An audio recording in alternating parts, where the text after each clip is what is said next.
Picture this, a cherry red Tesla Model S, but it's got that goofy 53 on the side. Behind the wheel, Elon Musk, hair perfectly tousled like a Ken doll that survived a hurricane.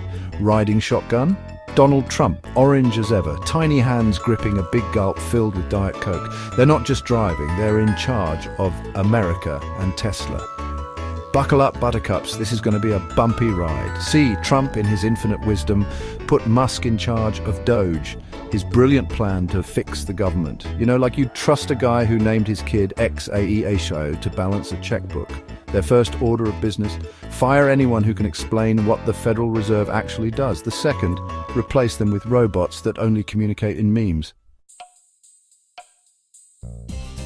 Musk, high on his own supply of soylent and ambition, decides the problem with government isn't too much spending, it's not enough Musk. So he starts replacing social security checks with Dogecoin and offering tax breaks for anyone who buys a flamethrower from his boring company. The logic is, well, there isn't any. It's like watching a chimp try to play the stock market with a banana peel and a dream.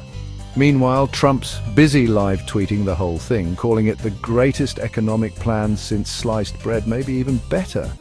He's too busy feuding with the ghost of Abraham Lincoln on Twitter to notice that the economy is going down faster than his chances of winning the Nobel Prize for Literature.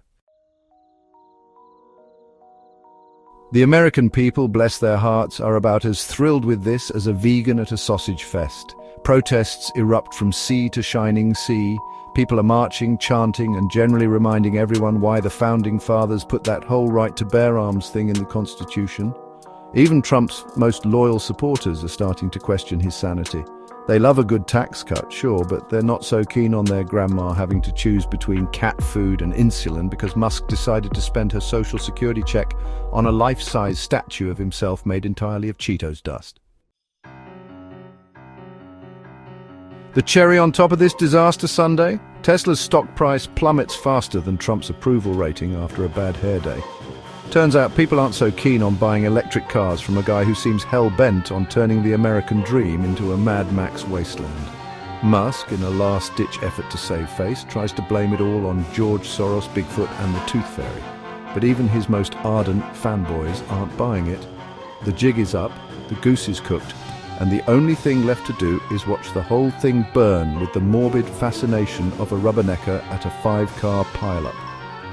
In the end, America learns a valuable lesson. Never, ever, ever let a billionaire and a reality TV star run the country, especially not if they're driving a car with a mind of its own.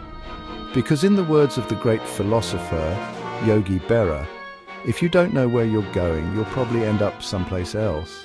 And in this case, that someplace else is a ditch, a very, very deep orange and expensive ditch.